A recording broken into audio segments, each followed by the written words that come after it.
You need to rest.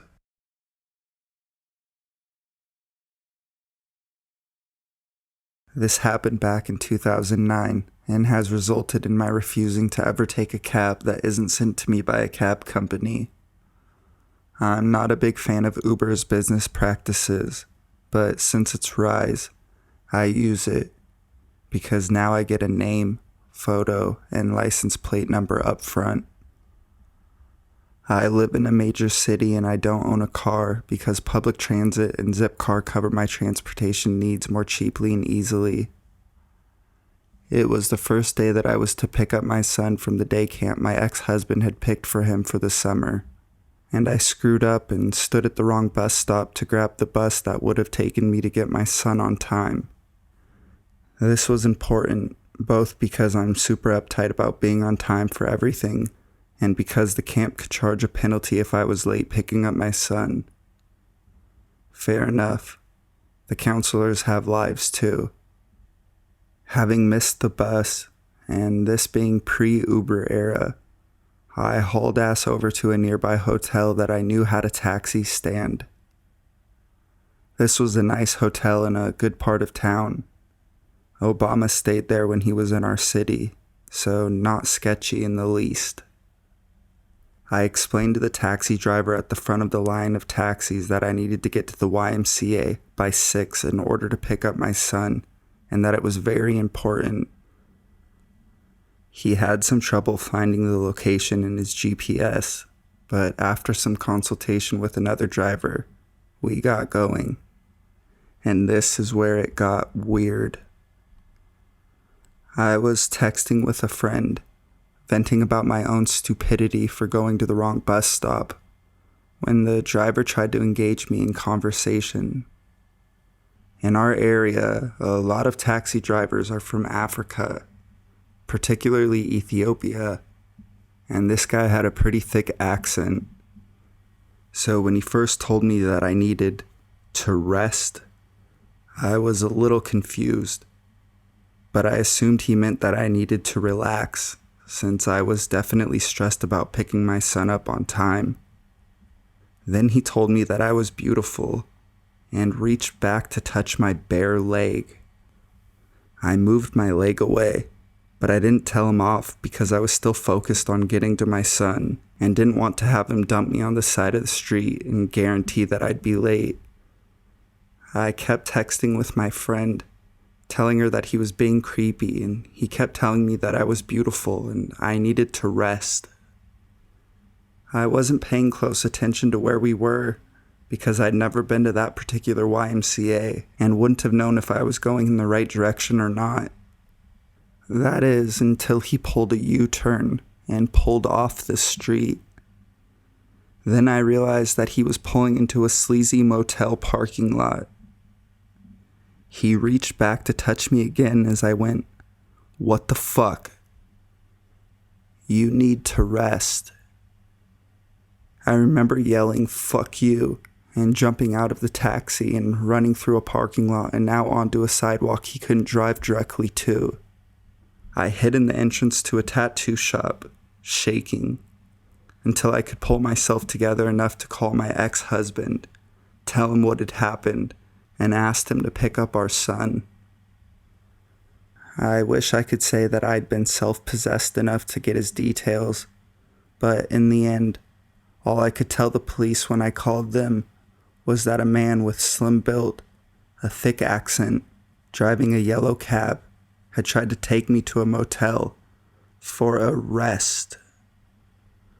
So, sleazy taxi driver, let's not meet ever again.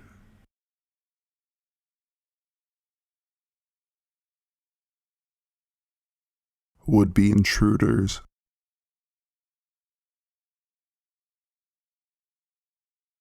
So this happened a while ago, but it still freaks me out. I was going to uni at the time and had a day off. The previous night I'd stayed up pretty late, so the next morning I was definitely keen on a sleep in. At the time I was sharing a house with my sister, Liz. She has always been a morning person, and that particular morning I remember hearing her walking around the house, just getting ready for the day.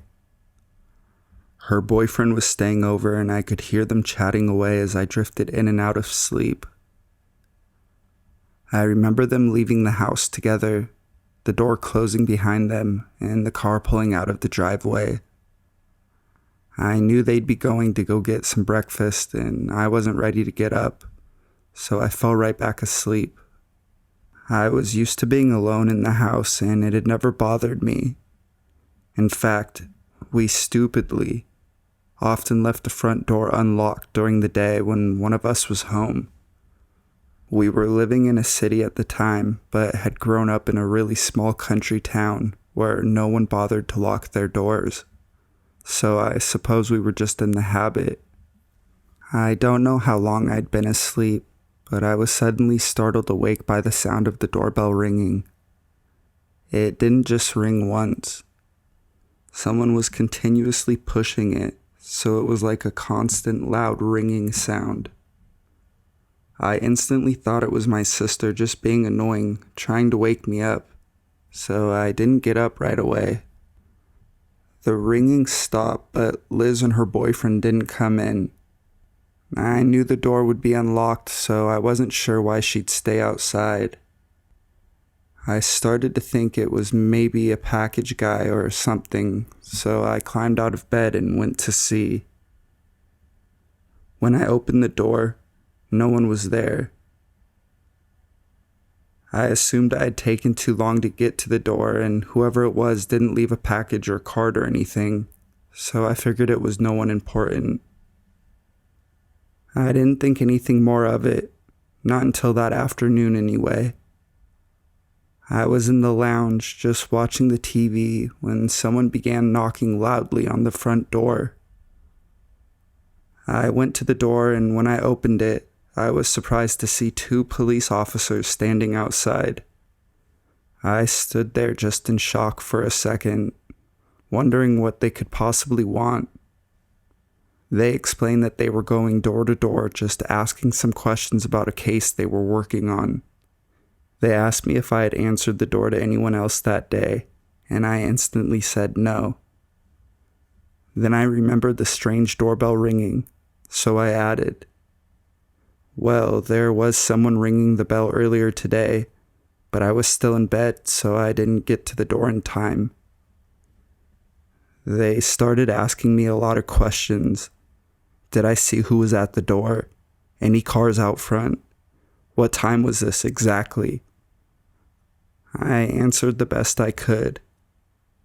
After they told me that a couple of guys were going around ringing the doorbells of houses in my area, they would basically wait until the person had opened the door and then burst in, overpower the victim, and rob them at knife point. I later found out that they'd chosen this area because a lot of elderly people lived here, and they were easier to overpower and often kept larger amounts of cash in their homes. It makes me sick to think that people like this exist. Luckily, the police had soon caught these guys, and I got a call to let me know that one of the guys had confessed and confirmed that they had intended to rob my house, but were, quote, distracted by something before anyone answered. I am just so thankful that they didn't think to check to see if the main door was unlocked, because they could have literally walked right in on me. It goes without saying that I always make sure the doors are locked now, regardless of who is home.